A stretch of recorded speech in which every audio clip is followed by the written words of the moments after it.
Hi everybody, welcome back to my house. This is Cathy and we're doing the family table. It's been a while and we're trying to get back on track here. So what I would like to do today is do something in the Irish category. St. Patrick's Day is right around the corner and I would like to do two things today. I am going to do an Irish apple cake and an Irish shepherd's pie. First, the Irish apple cake. What I have here, I have all my ingredients ready, and I do want to tell everybody that I have my eggs out because eggs should be at room temperature. I already have my butter at room temperature.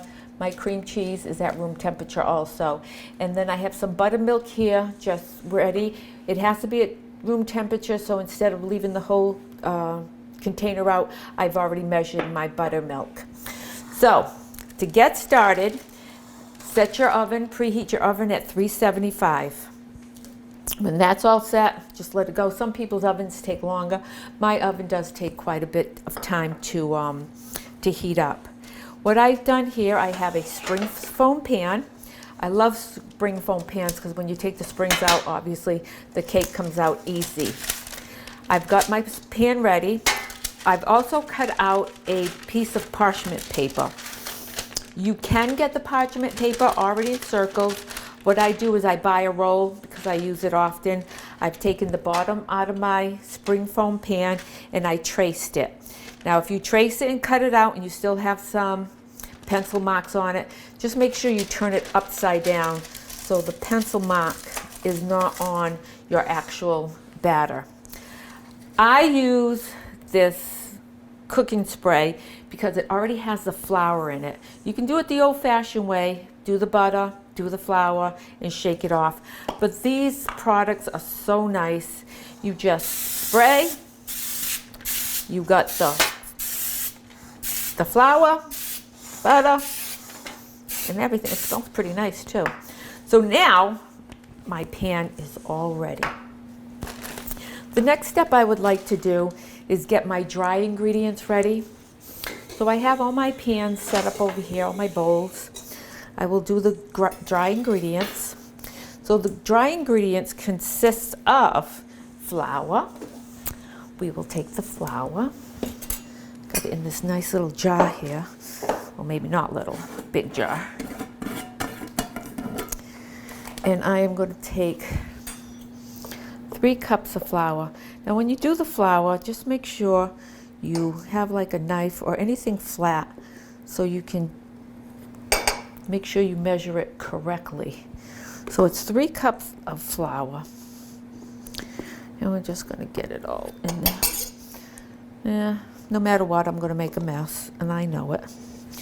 But that's okay. When you bake, you tend to do that. So we got our 3 cups of flour.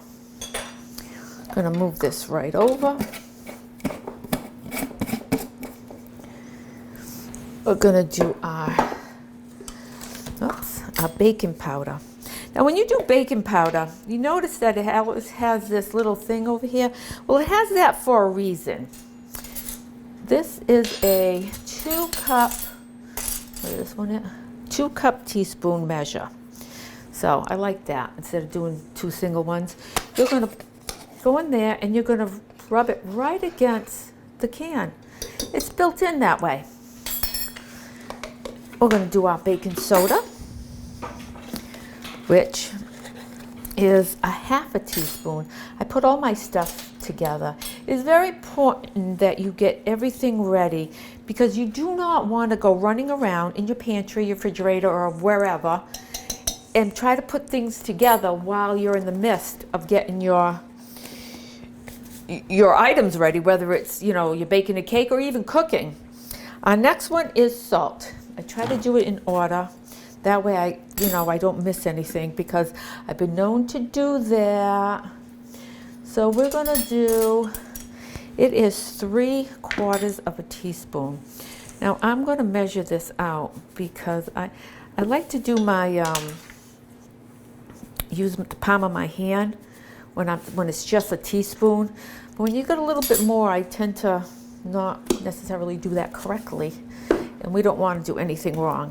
1/2 teaspoon of cinnamon.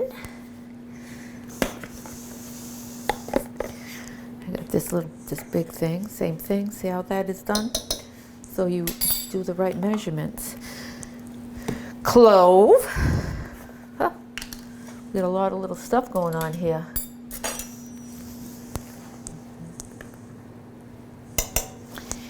And nutmeg. Now, if you would like, you can always do your nutmeg in a real nutmeg, a real nut, and do it on a grinder. But I do it this way.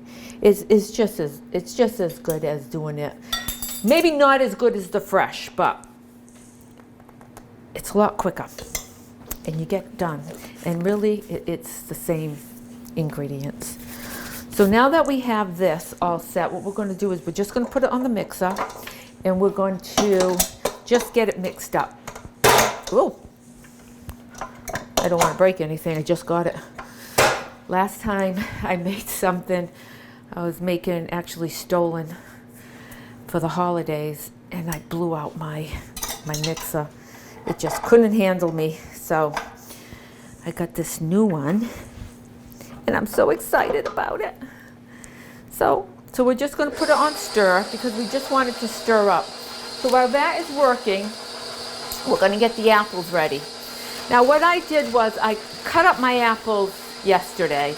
I put it in the bag, and I put a little bit of a lemon juice. So you can get, if you have a lemon, that's fine, or just use regular lemon juice, and put some lemon juice in it, and your apples will not brown. So you want to get that done. How I did the apples is, nice Granny Smith apple. You're going to use about 4 of them. I have this apple corer. So if you just do this, and sometimes you really have to put your strength into it, you get these wonderful little quarters, cuts, however you want to put it, of apples. Now, I don't really even need these apples, but I just wanted to show you how it's done. This item is a great thing to have. There is a lot of kitchen gadgets out there, but I gotta tell you, this one is wonderful. Then I would peel and just take out the extra little part, the part of the core, if you didn't get it. So, like that, I would get them all together and put it in bite-sized chunks. So this is how you would handle your apple. This is how you would cut it up.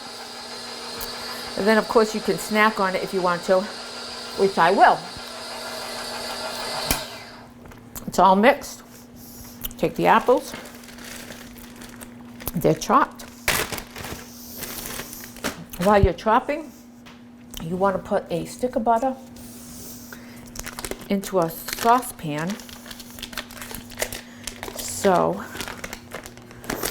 it can start melting. We're just going to put that on low because we don't want to burn the butter either. So you want to melt your butter before you add it in.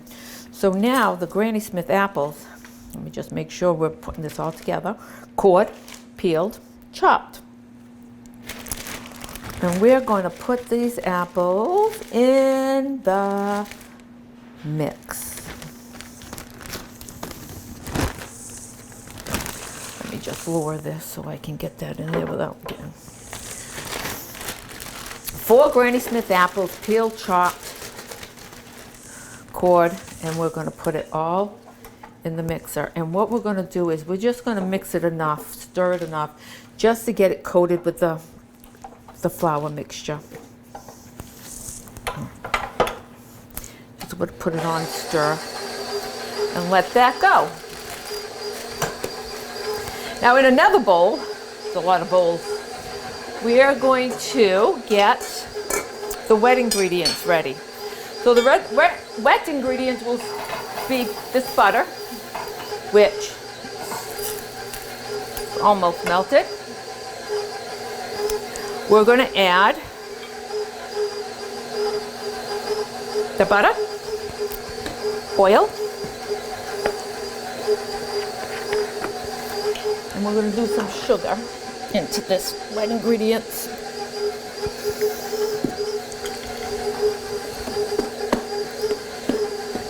As far as the oil goes, I'm sorry, I just want to make sure everything's all set. 4 tablespoons of oil. Tablespoon oil.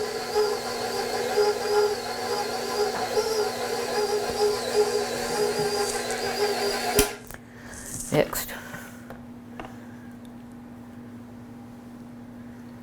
4 tablespoons of oil.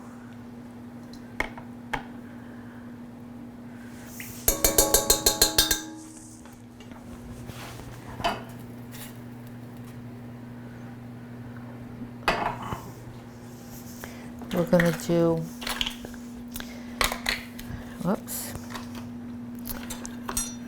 3/4 of a cup of sugar. Same thing with the sugar.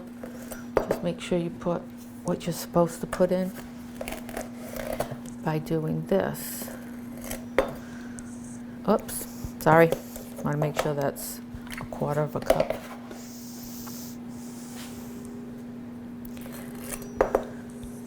I don't want anybody blaming me for making a mistake here.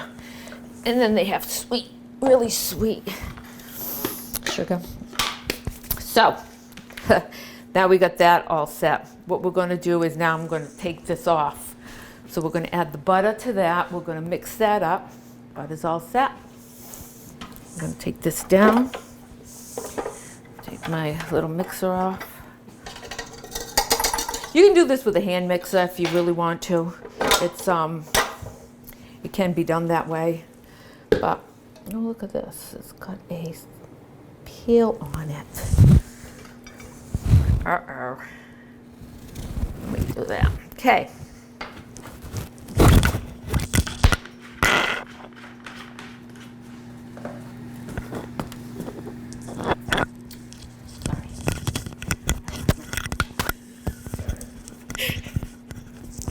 Well, you know, we're not really the Food Network here. So, we're going to put this in. Oh, yeah, I'm going to fix that. I'm going to get top there. And we're going to do this mixer. Okay, and then we're going to take our butter. Just let it go over there. I want it just to sit a minute. I just want to put the eggs in too. So we're going to get the eggs, get 2 eggs here. Now in this case, we're going to do 2 eggs with whole eggs. And then we're going to put just egg yolks in it. So, oh, I'm sorry, just egg whites. We're just going to go in here.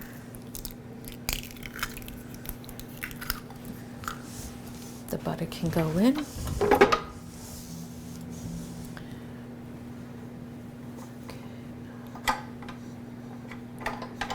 Make sure that's all set.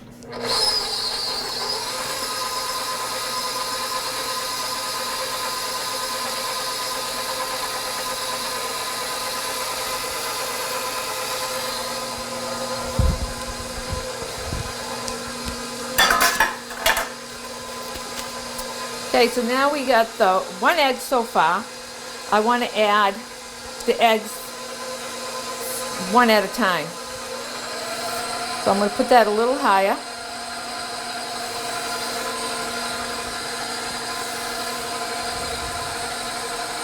I'm sorry, I just got to make sure I'm doing this correctly here.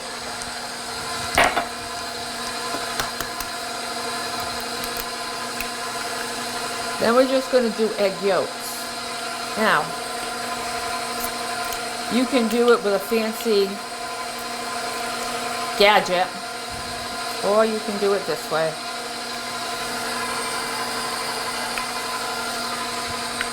So that's 1 whole egg, 1 egg with the yolk, and we're going to separate the egg whites afterwards. So I'm going to use these egg whites later. So now I have this all set. That's my wet ingredients. Believe it or not, that's all set. I'm also going to now do my Now, look at this.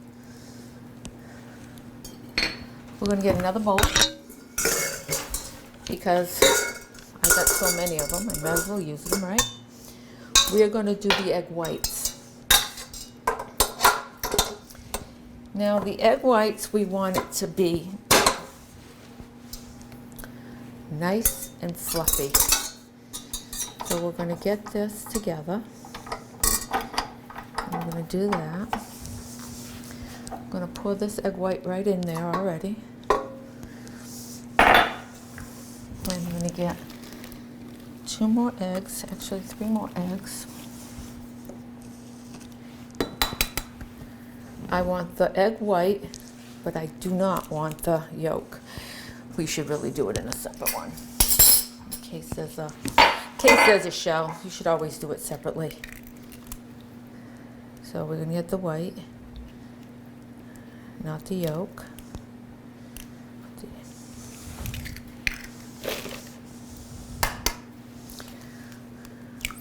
If you do it this way, that way, you know, if you get any shells, you can pick them out before you put it in your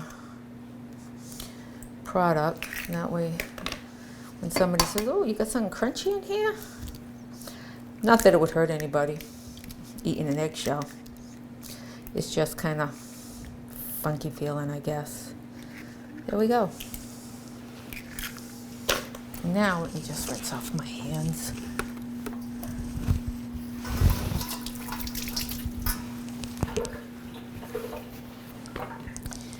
Egg whites in. I'm going to put this up. And we are going to put it on high. Now when that's all set, what we're going to do is we're going to add a little bit of sugar to that because you want it to be sweet. So we're going to do, I'm just going to grab some sugar right here, but we're going to put 2 tablespoons of sugar in here. Teaspoons, tablespoons. You want it to get a little frothy before you add the sugar. That way it'll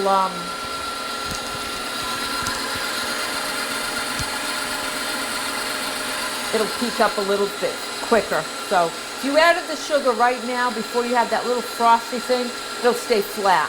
And you don't want it to be flat. You want it to come up to a stiff peaks because we're going to add all this together. When we're done with the egg whites are going to be stirred in. We don't want to mix it because we don't want to over mix anything. So, and then the egg yolks will be saved for the custard sauce. So we're going to have a nice little custard sauce that we pour over the apple cake when it's all done. The custard sauce can be used hot or cold. I like it both ways. A little bit of warm custard sauce on your cake is good, or cold. Frothy. I'm going to do 2 tablespoons of sugar.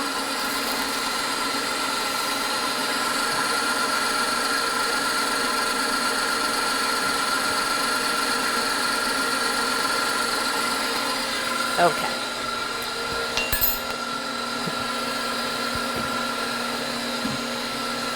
So we have 2 tablespoons of sugar to make it to stiff peaks. We're going to put all the wet ingredients, add this to this, and then we're going to stir in the egg whites. Then after that, we are going to work on, don't mind me because I only do this like pretty much once a year. It's Irish. I know a lot of people have corned beef and cabbage for St. Patrick's Day, but later on we're going to do a nice lamb shepherd's pie. It's Irish, big thing with lamb. It's something different if you don't want to do the corned beef and cabbage. My family, maybe a couple of us like it, the rest of them don't. So I think this will kind of make them happy. And you know, it's a little bit easier. So we're going to do that in a little bit. But in the meantime, we could be getting the custard sauce ready. That's just going to go a little bit longer. The custard sauce is we're going to warm up our milk. You can use custard sauce for anything. I mean, once you have this, you don't necessarily have to use it for this cake. You can use it for any cake. When you're doing anything with milk, you should really use a nice thick bottom pan. This one is all clad, so it's nice and heavy because it's best for your milk. So just give me a second and I'm just going to go get my milk. We're going to take the milk. It's 1.5 cups of milk. Now, you can use whole milk. I personally always have 2% milk in here, but for this cake, I'm going to actually add a little bit of heavy cream. So I am actually going to go with 1 cup of milk and 1/2 cup of heavy cream. Well, I should say 1 cup of 2% milk. That way I have the fat content for this custard.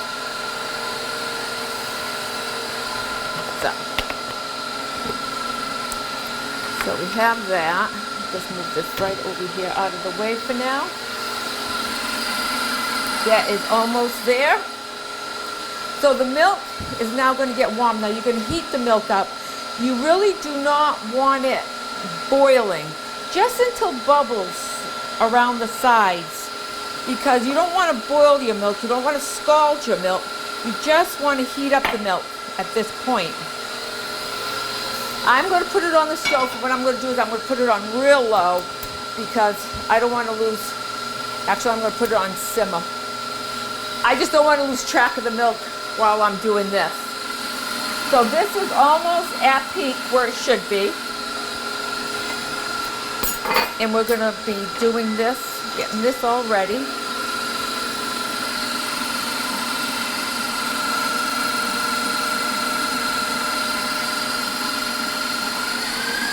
You know, it's always like watching a pot boil. Like you're almost there, but not quite. And it seems like it takes forever. The egg whites are very finicky. One wrong move and, well, your egg whites don't come out so good. My egg whites are there. Form the big peak. My sugar. Everything's all set. Let me see what else we need here. Vanilla.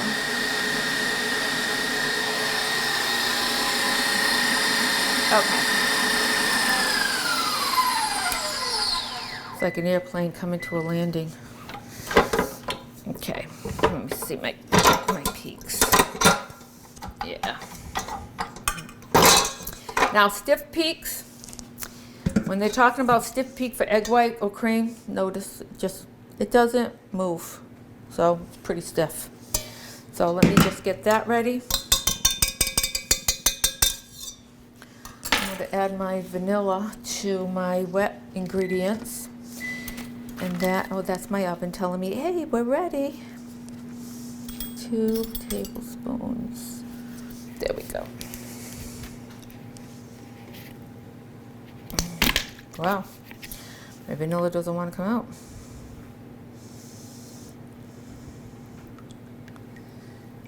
It's a 2 tablespoon measure. So we're going to do that.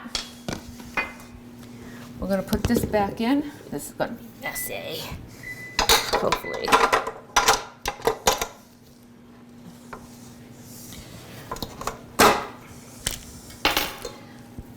We're going to put this one in because it's going to be a little hard to get all this mixed up. I like these attachments, you know. They're very nice. And you can use whatever you need to use. I do also own just like a hand mixer when you're going to do something really quick. That's always great. So let me get this back up and going. We'll just do it on stir. We're going to add the wet ingredients.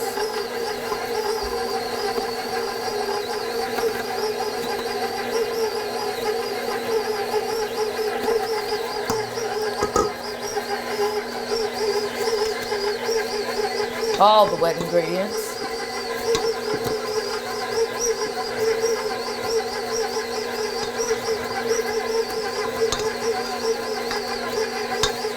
This is going to be a very thick cake. You can just use it for dessert. You can actually make it and have it like a coffee cake for breakfast. After all, it's got fruit in it, so it's kind of good for you. You know, you always have to have a positive spin on things. So we have that. Actually, it looks good.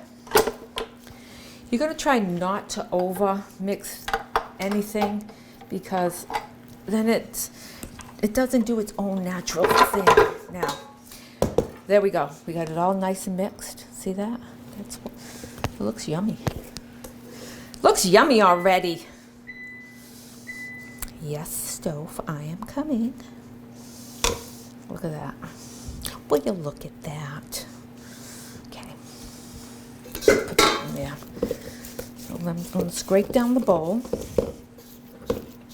Now this is the interesting part. You are just going to fold the egg whites in here. And it's not, that's pretty thick, so it's going to take a little bit to get all this egg white incorporated. Now here's the thing. You do not have to do it so you don't see any of the egg white. You can have streaks in your mix. It doesn't have to be like mix it till you can't see it. So the only thing I have to tell you is make sure you have your Wheaties in the morning because this is a little thick. Put some more in. Look at that. See? Perfect. If I do say so myself.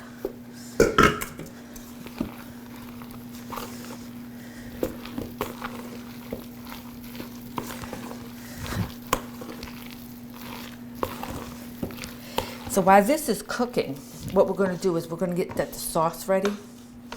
This is and you don't have to do the the custard sauce if you don't want to. It's just a nice little extra if you want to do it.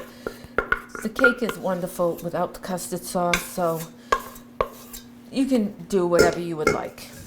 Do it, don't do it. It's up to you. Okay, so we got it folded in. I am. Okay, so look at that. Can you see that? It's got the little streaks in there, so you know, that's no big deal. What we're going to do is now that we got our pan all ready, we are going to take it and we're going to put it right in this pan. It looks so good, like you want to just put it in your mouth, huh? And I can see that I have some peels of my apples in there, so, you know, goes to show you how homemade it is. Because if it came from a store that way, everybody would be like, hi, look what they did. But it came from me. So this is fine. Look at that. Oh my goodness. It looks so yummy. I'm going to use my scraper now because you want to get all those nice little bits, huh? Okay. So, now before we put it in, look at that. Does that look good? Before we put it in, I'm just going to move these bowls out of the way. We are going to take a little bowl. I'll use this bowl. No, I'll just use this measuring cup. We're going to take 2 teaspoons of sugar. 2 tablespoons, I'm sorry, 2 tablespoons of sugar. Put it right in this little measuring cup. And then we're going to take a 1/4 of nutmeg. You can use cinnamon if you want. Oops, a little bit too much. 1/4 of nutmeg. Gonna mix it up.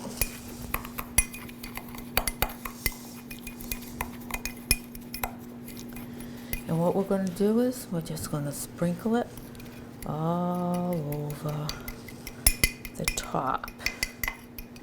Like I said, you can use cinnamon if you want with your sugar, or don't even put it on if you don't want.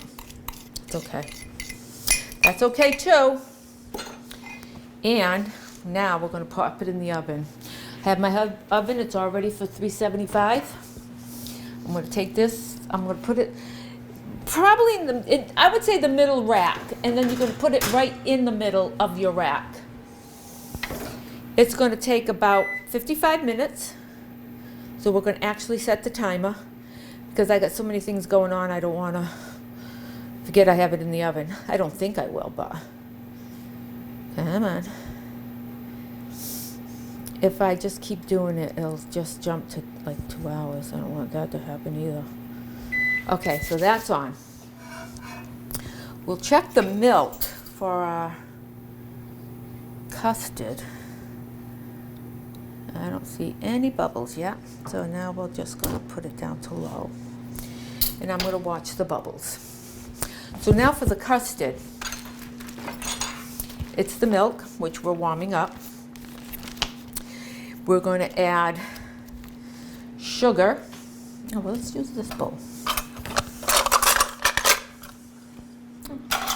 Trying to get all my stuff there. Meanwhile, with sugar and egg yolks for 3 minutes. We're going to do the machine, I think. Let me just get one of these things cleaned out for you. I have a lot of bowls, but I don't have that many bowls. So, we're going to use this bowl. It's the one that had the eggs in it.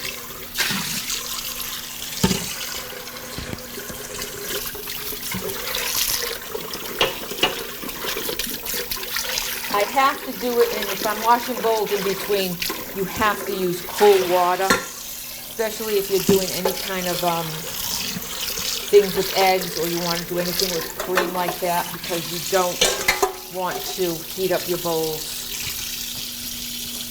So you do want it to be cool.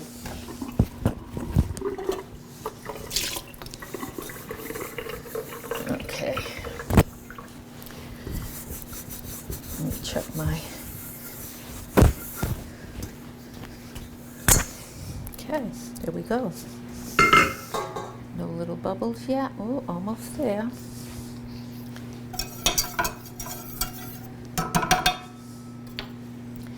It's almost there.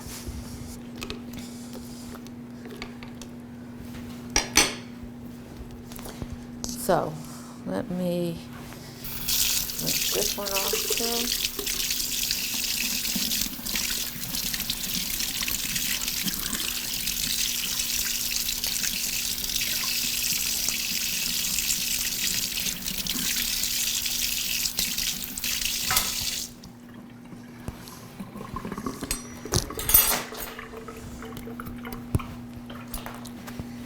Okay. Now for the custard sauce, we're going to use egg yolks. So, let me get this in there. So I have the three egg yolks that I had earlier. This wants, you need 6 egg yolks. So we already have 3. So let me do this. I think I'm going to use this bowl for the egg whites. Get that out of the way. And I'm going to put the yolks in there. So we need 3 more yolks. There we go. Now the egg whites, you can use it for something else later. Even if you just use it for scrambled eggs. Just add another couple of eggs so you can have the yolk. Or use it for just like an egg sandwich. That way you just have the whites. So you can do it that way. I mean, I wouldn't waste it. Or if you have a dog and you want to just, you know, fry it up for your dog. I'm sure I have one, Duncan. He would love it. And he's such a good boy, so I might give it to him anyway. So right now he's sleeping in his little bed. because he would want to be part of the show. So now we have our egg yolks. And we're going to put it in there because they want it to be done for 4 minutes, 3 to 4 minutes. And I did with my grandchildren one day, Lily and Serafina. They're going to make marshmallows, which maybe someday I'll do that. Oh, it's so good. Well, you have to beat it for 10 minutes. Well, they wanted to make it, but guess who did the beating for 10 minutes? It wasn't them. 1 minute and they were done. It's like, are you kidding me? But they weren't kidding me. They were finished. We're going to do a half a cup of sugar.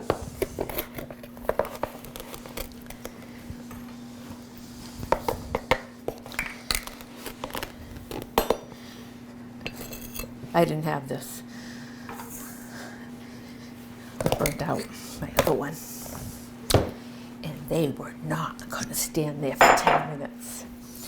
They did it for 1 minute, and it was all up to grammar after that. I do have to say, those marshmallows did come out nice. They did do a good job. Oh yeah, we got some bubbles. Nice. All around the edges. Let's let that sit right there for a minute. So, we got the eggs, we got the sugar. We're going to wait till it turns yellow. Now here's the real tricky part.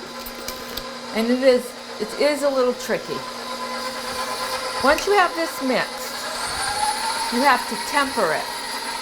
Because if you poured this hot milk into that right now, you would have scrambled eggs. Sweet scrambled eggs, but you would still have scrambled eggs. So to temper it, you go slow. Just a little at a time. And let it mix. You do this about halfway through, just so you're tempering that and get that up to the same temperature as the milk. A little time consuming. I would try to rush it, but yeah.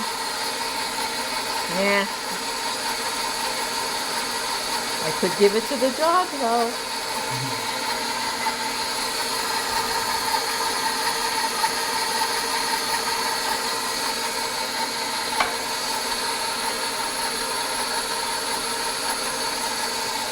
If you just had a hand mixer and you had to do this, I would suggest maybe you do it with somebody else so they can do the pouring. Obviously it can be done, but a stand mixer, oh, they've had stand mixers for years. I mean years. My mother had a stand mixer. I don't know what brand it was, but they've had stand mixers for a long time. There's several brands out there. And you know what, they're relatively inexpensive. You don't have to get a big one. I mean, mine is a 6-quart, so it's pretty big. They do have bigger ones. Again, this is very important. You have to do it like this, because if you throw the hot milk in there, you will have scrambled eggs. So once your milk is tempered, your mixture, your egg mixture is tempered, you can now pour everything back into the pan. Everything's all set. And now we're going to just cook this a little bit more. Yeah, it looks good. I did do that one time, so I got to tell you. That's why I keep saying it. I put the milk in way too fast. And yes, it was all clumpy. Actually, it was pretty gross. But now look at that. See? It's all nice and smooth. Everything's mixed. I am now going to pour that in there slowly.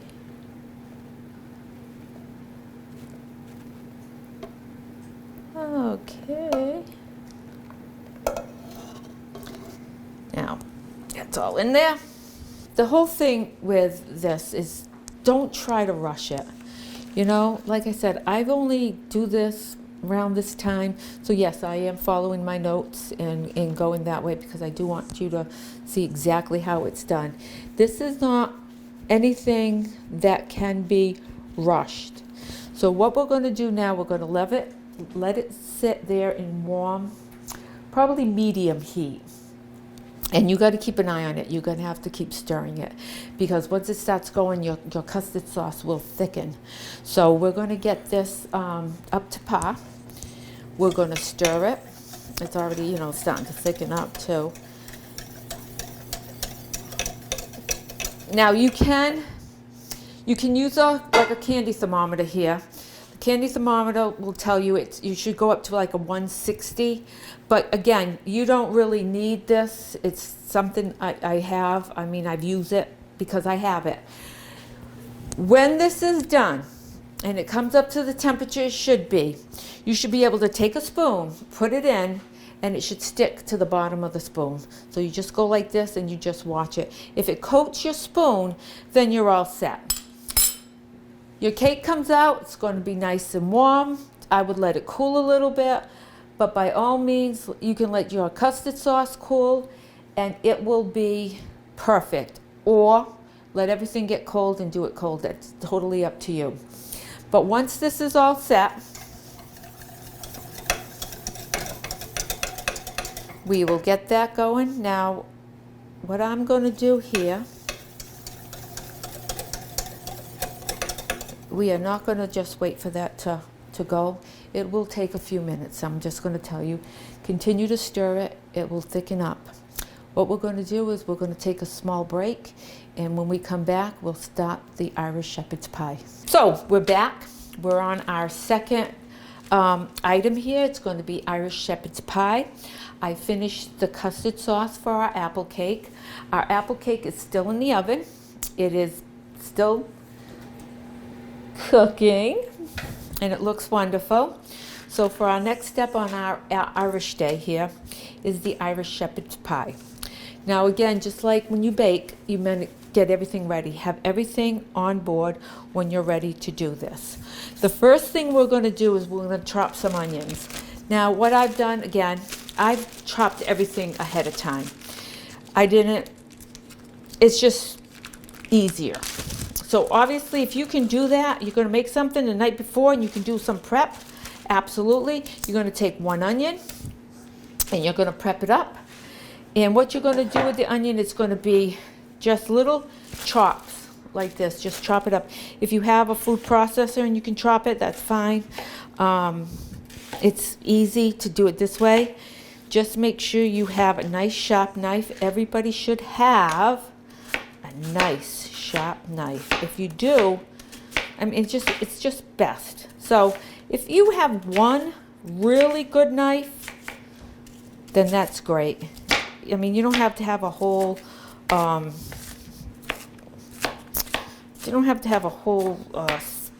of them, just as long as you have one. So what we're going to do is we're going to take this chopped onion, we're going to take our saucepan, we're going to put 2 tablespoons of olive oil in.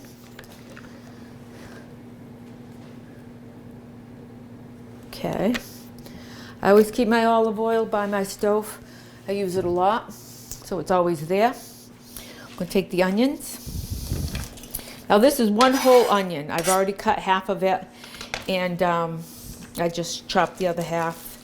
So one whole onion you're going to put in the saucepan, and you are also going to put your lamb in. It's going to be cooked together. So I got 2 packages here. They're 1 pound each. You're going to put 2 pounds of ground lamb in your saucepan. So let's take this out. Oh, come on.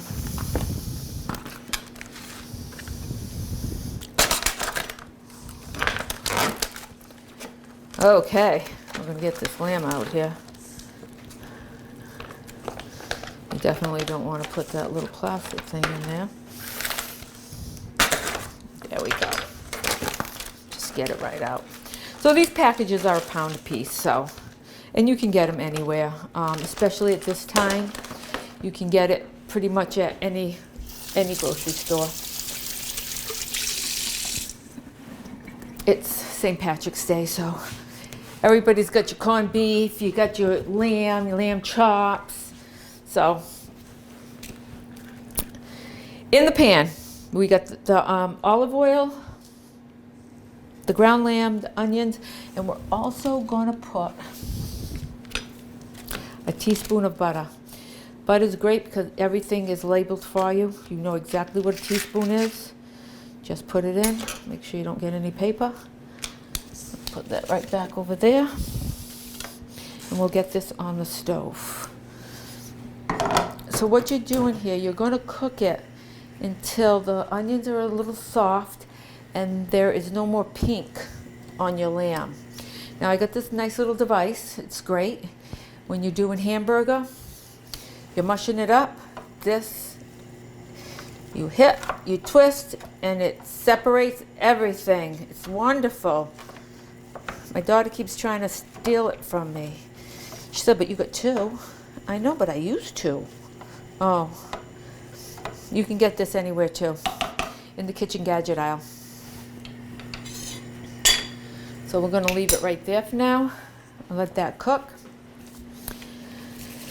We have to get that done. What we're going to do is we're going to get a 9 by 13 casserole. I have this one. This is going to be my 9 by 13 casserole. We're also going to get our potatoes ready. 2.5 pounds of potatoes. Now, I would say get any potato you want. It's not a big deal. Get your potatoes. I use red potatoes, red bliss potatoes. You can use Yukon Gold or just regular potatoes. I choose to use that. You are going to put this in. I would suggest that you just chop it. I chopped them like this. See, if you want them to cook faster, by all means, you can chop them a little bit smaller, but that's my thing. I leave the skins on. My family loves the skins. We don't peel our potatoes at all anymore. It's all with the skins on, and it's, to us, it's wonderful. So we're going to put this in salted water. There's no real measurements on that. Load this up. Again, this is a plus if you have it. If you're redoing your kitchen, by all means, put a pot filler in. It's just so much better than carrying everything over. Making soups, potatoes.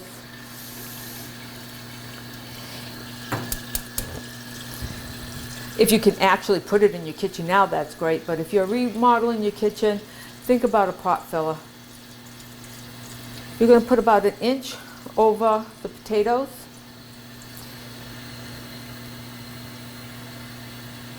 Put it on high. Should take about 15 minutes for your potatoes to cook. I'm just going to get this out of the way. So what I did was, I cut my potatoes ahead of time. If you do it, you have to keep your potatoes in water. It's like the apples, you have to have it in lemon juice so it won't brown. You have to keep your potatoes in water so they won't brown.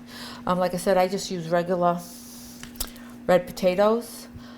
This recipe is going to call for rosemary. What I did was I had rosemary fresh, I dried it out and I chopped it up myself. But by all means, just get regular rosemary. You do not have to get the fresh.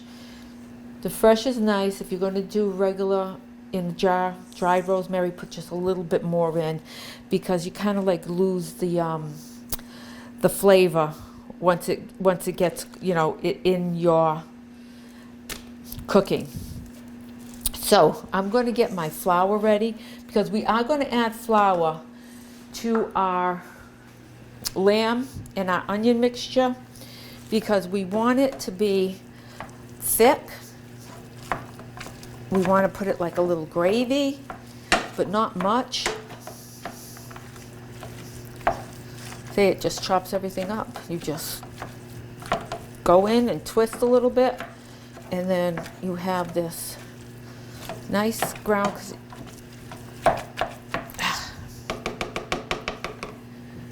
And then we just take this off.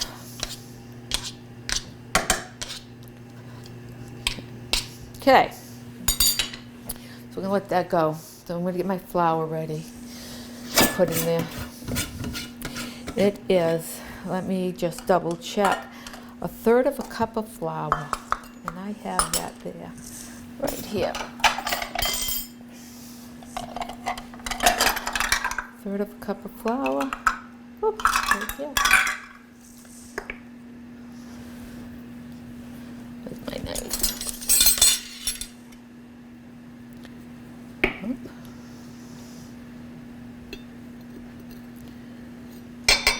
Okay, I'm going to get that ready to go.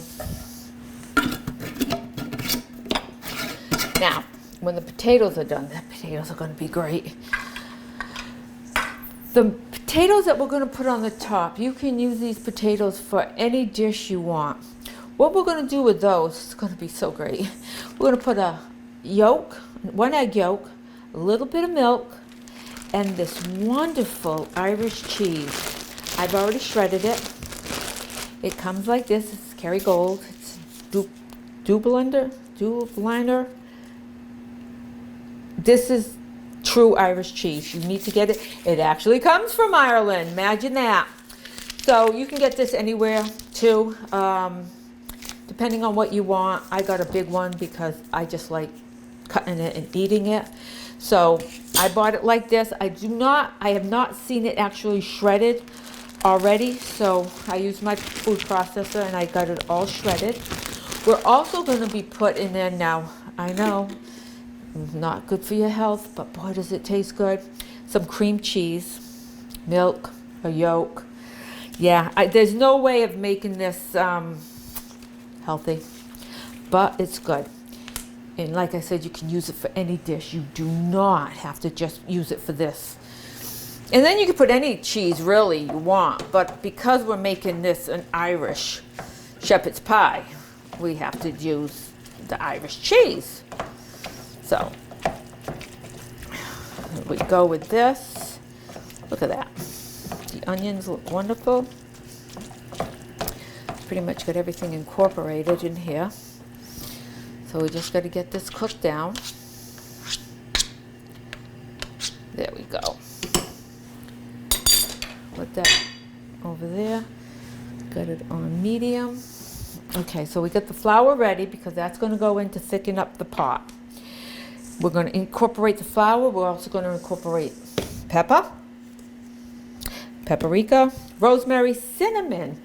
Now, I know cinnamon might sound a little odd in a savory dish, but it's like putting salt in a baking dish when you're making cakes or whatever. It just adds that little extra, I want to say zip, but it's not even really that. It just melts into it and it brings out the flavor of everything else.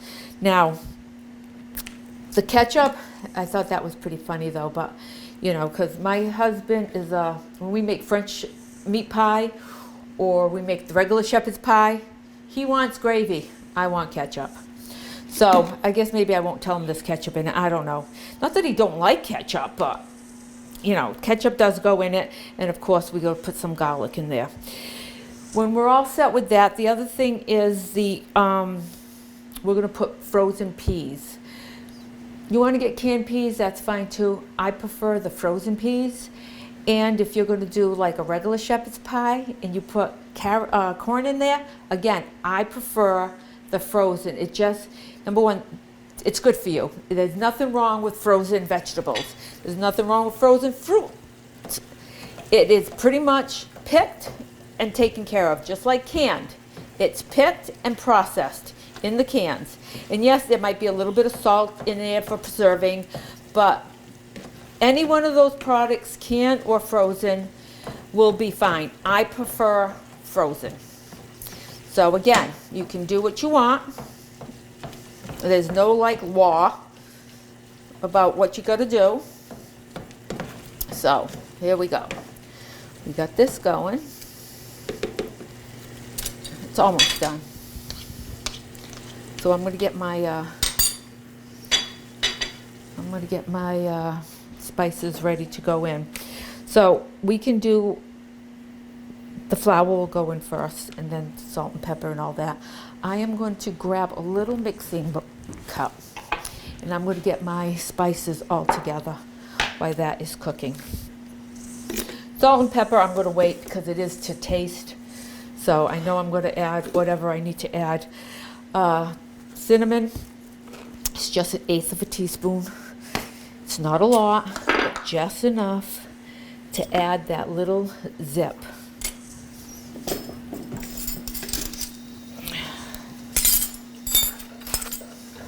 Okay, so I'm going to do this.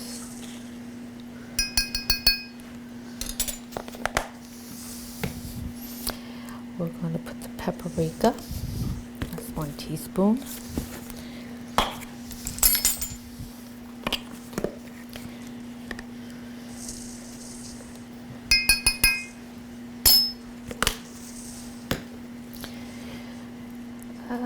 Ketchup, we'll wait for that. Minced garlic, that's 3. So I'm just going to put my, just going to do this. I know what I'm going to put in. Then we're going to do 2 cups of water. So, have I not? Oh, no, I didn't. 2 cups of water.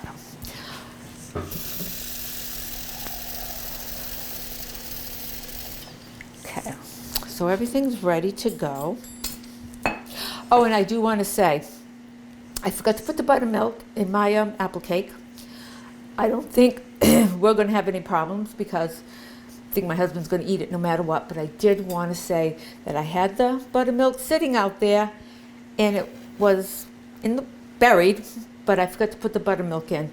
So please don't forget to put the buttermilk in when you make the apple cake.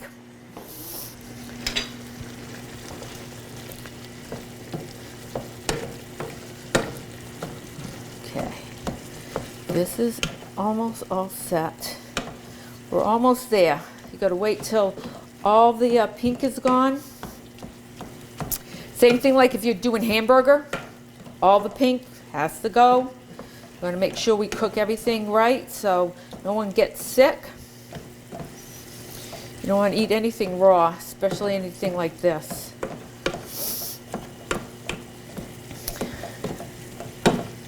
Oh, look at this. And lamb is, I'm not going to say it's like gamey because it's not really gamey. It does have its own flavor. I mean, as far as the ground lamb, it looks just like hamburger. It doesn't look any different, but it has that distinct flavor. So you know you're not eating hamburger. So here we go. All the pink is gone.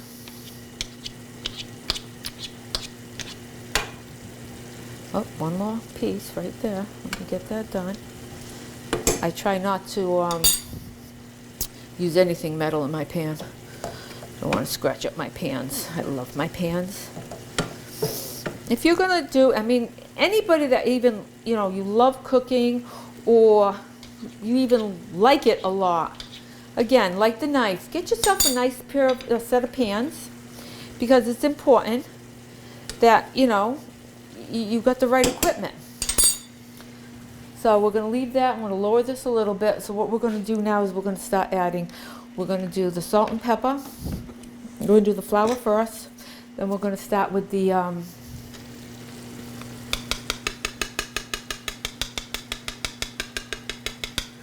of course the flour is set to like make a roux. So we want it to thicken up.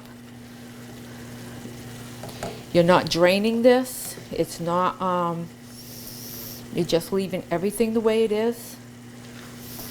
No draining. Okay. Let's mix that up. You can see how it's It's thickening right up already. So let's get the salt and pepper.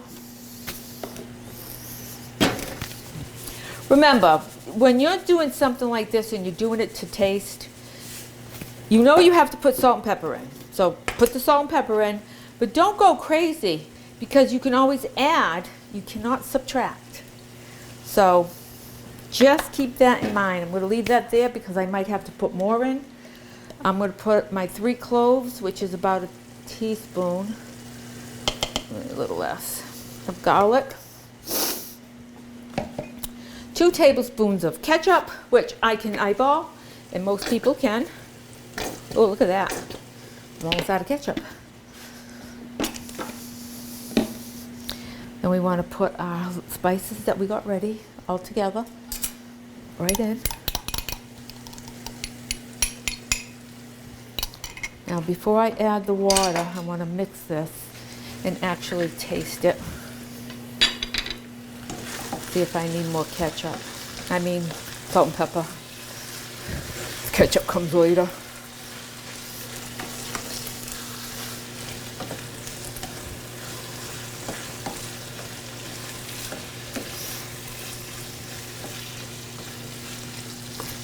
You want to make sure everything is mixed before you give it a taste, because you don't want to just take like a bunch of pepper in your mouth and think, oh yeah, that's too much.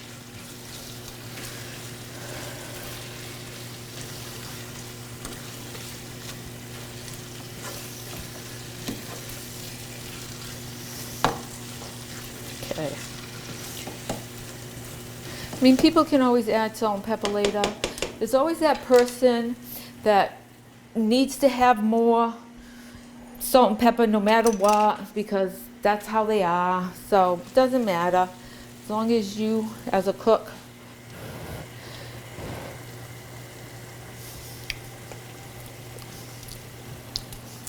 yum. I think I'm all set with the salt and pepper. After you do that, you're going to stir some water in it. Now, when you do the water, make sure you're really moving things along. It's supposed to move all the brown bits that's at the bottom, but there is no brown bits at the bottom here. I got a nice pan, so it's not sticking. But if you did have a pan that actually has some brown bits on it because it stuck while you were cooking, the water will actually loosen it up. It's like when you're cooking and you're using wine. The wine is a nice additive to get all the brown bits picked up. Oh, another country heard from. My cat. Saying, Mama, what you doing? You know, when all your kids leave the house, excuse me, when all your kids are gone, and you're kind of like an empty nester, well, your animals, they become a little bit more special, and I don't know. I never thought I would be there, but I am. Got the dog, I got 2 cats. I would like to get some more cats. I used to have 5. At one time we had 5 cats and 2 dogs. I had 2 pass away when they were, because they were old. 18 years old and one was 19 years old. So that's enough. I probably use maybe a 1.5 cups of water. You gotta kind of like eyeball it. So the potatoes, we're gonna be waiting on the potatoes. This is good. So I'm just gonna shut that off for now. We're going to hold that out. I definitely want to show you the potatoes. They're so good. We are now going to hold that out. Now we're going to stir in the peas and carrots. Me, I like to just put them on the top. So you can stir them in. Personally, we're going to leave them on the top. They're frozen. Keep them frozen. Because you want them frozen. Again, Peas and carrots, if you really want to use other vegetables, I guess you can, but it calls for peas and carrots. So we're gonna just open this up, get this ready.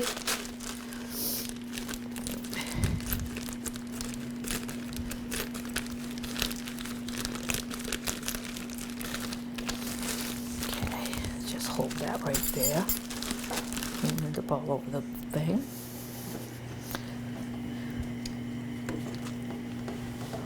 There we go.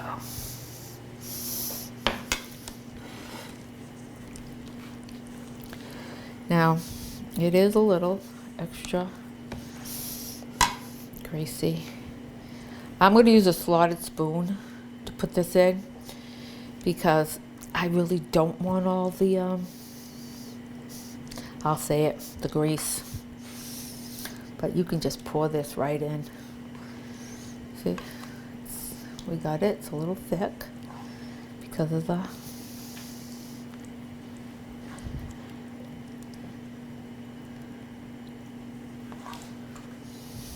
there we go. So now we're just going to put it right in there, and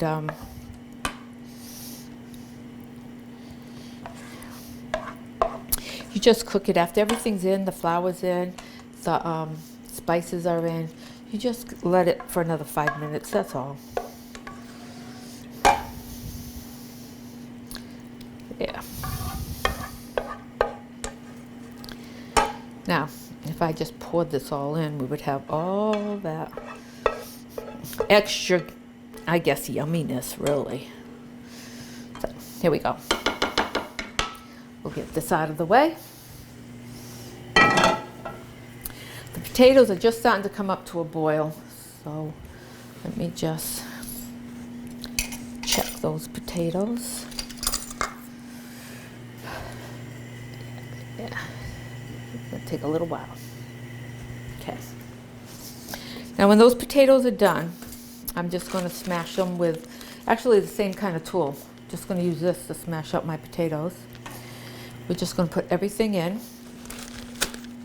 The potatoes are going in the oven, I mean the meat, the shepherd's pie is going in the oven at 375 also. So I'm going to take the cake out shortly. I'm going to put that in as soon as that's done. The only thing we're going to hold up on is obviously the potatoes because they're just starting to boil. Now the peas and carrots, you just put right on the top. Or you can mix them in.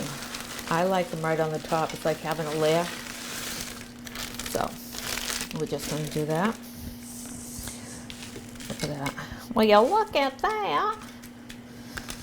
Okay. Sorry. My kids think it's funny.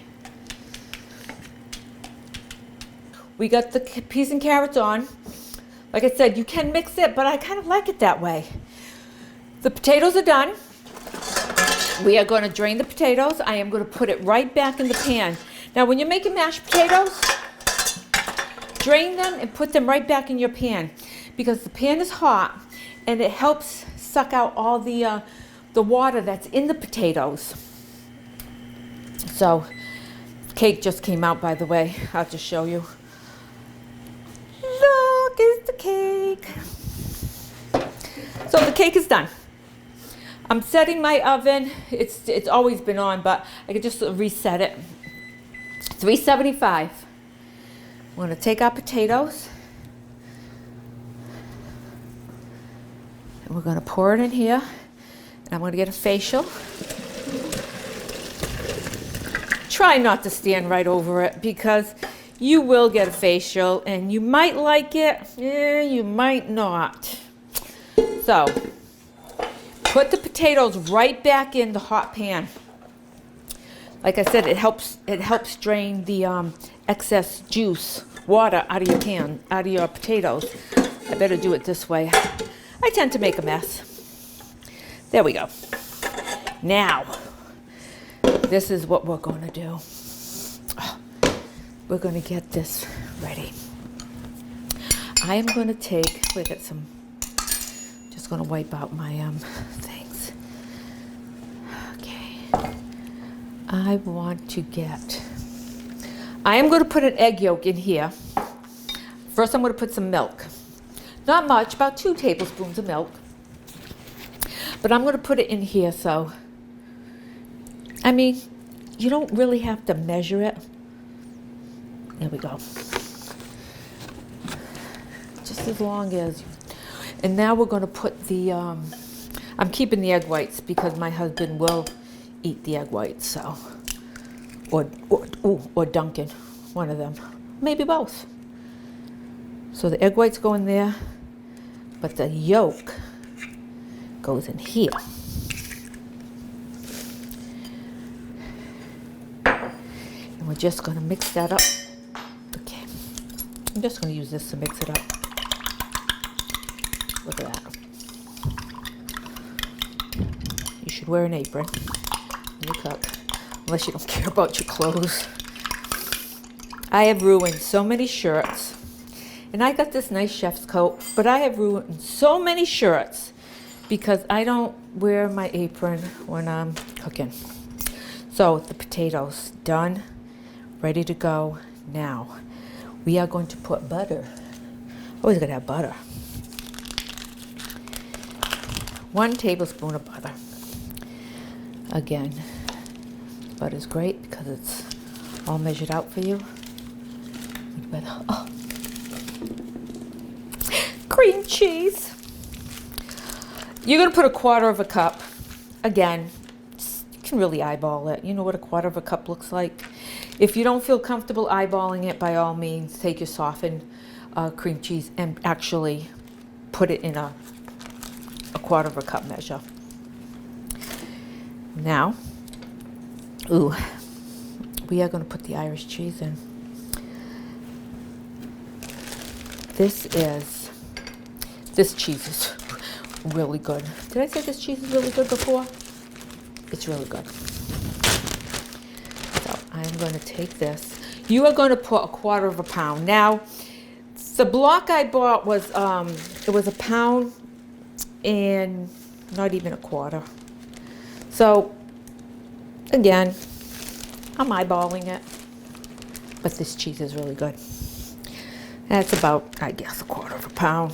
Maybe not. Maybe a little bit more. Okay. A little bit of salt. Again, just remember, you can always add, can't subtract. This one is dangerous. When I make anything, my kids say, "Mom, don't you remember that thing comes out too fast?" And do I remember it? Usually not. Now, I'll take my gadget over here, my handy dandy gadget. And if you have a regular potato masher, go right ahead. You can put it in a mixer if you want. Me and my whole family, we're into the just smashed potatoes, not necessarily mashed potatoes. So, but you want to get it going, and you want to smash it up because you want the cheese to melt. You want it to get all incorporated. So when you put it on your shepherd's pie here, you got it well. And like I said, do you just need to make this for this particular dish? You can make this for any of your, whenever you need mashed potatoes. Again, you can use any cheese. And again, it's not super healthy for you. I will have to say that. You know, butter, cheese.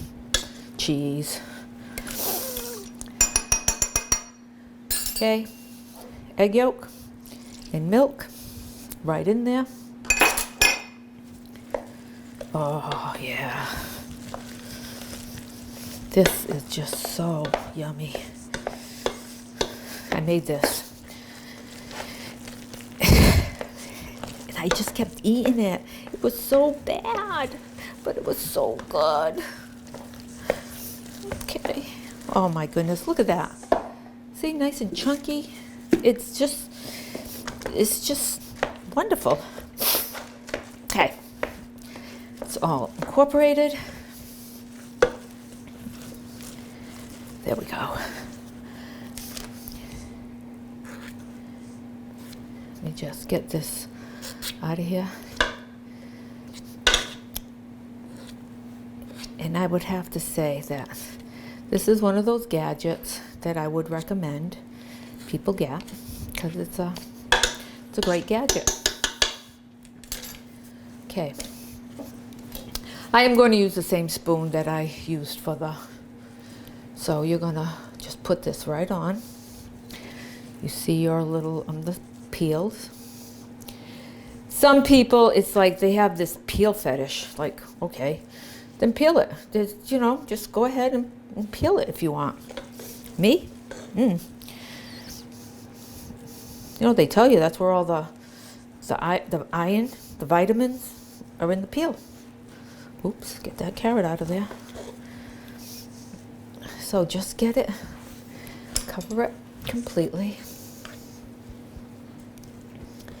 My oven's on 375. We're going to get all these potatoes in there. Ooh.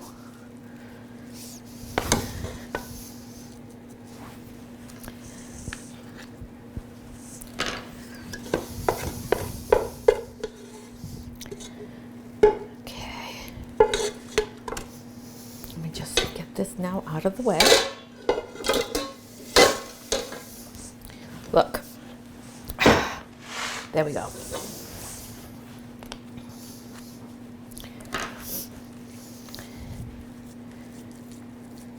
There we go. Now everything is cooked, obviously, except for the peas and carrots, which is no big deal. They're frozen, they're defrosting as we speak. You're going to put it in 375 for just 30 minutes until the sauce all bubbles, and you'll see it around the edges, all the sauce bubbling, and you got a little golden brown top. So you're going to put it, I put a cookie sheet because when it starts bubbling, I do not want to be cleaning my oven. So let me just put this in like this.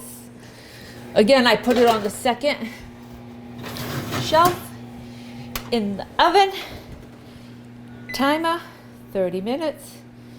I never used to use a timer before. I just used to check my watch or just check the clock till I burnt something. Then I realized my brain isn't what it used to be. So it is best to do that. Again, these potatoes are delicious. I can't wait for everybody to try it. And give me a minute, we'll be back and I'll show you the end result. We're back. The shepherd's pie is out of the oven, nice and golden, bubbly. It sat out for a little while. I made this cake, this Irish apple cake, yesterday. The one that we made today just came out of the oven. We got this right here. And the thing about these nice spring foam pans, ta-da, comes right out. And then of course I have the parchment paper, which we can slide out after. So we have all this ready to rock and roll.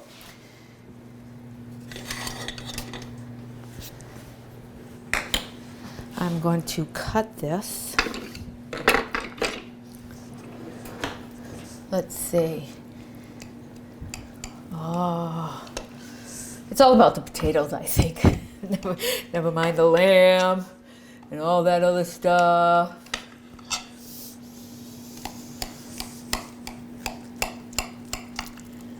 Look at that. Oh, you know what? Maybe I should get a nice... There we go.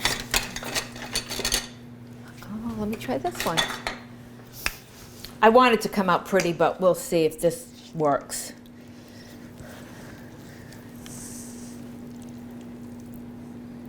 Oh, so good enough, huh? Look at that. We're going to want to get all that good stuff later. So we have this Irish shepherd's pie made with ground lamb.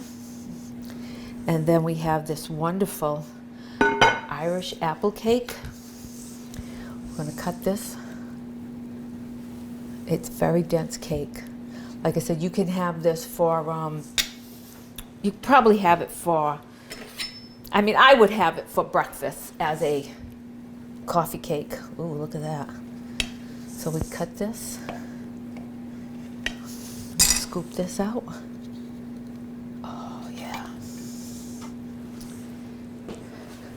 Look at that.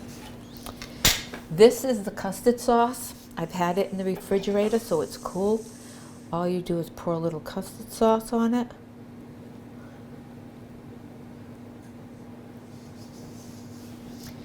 And here you have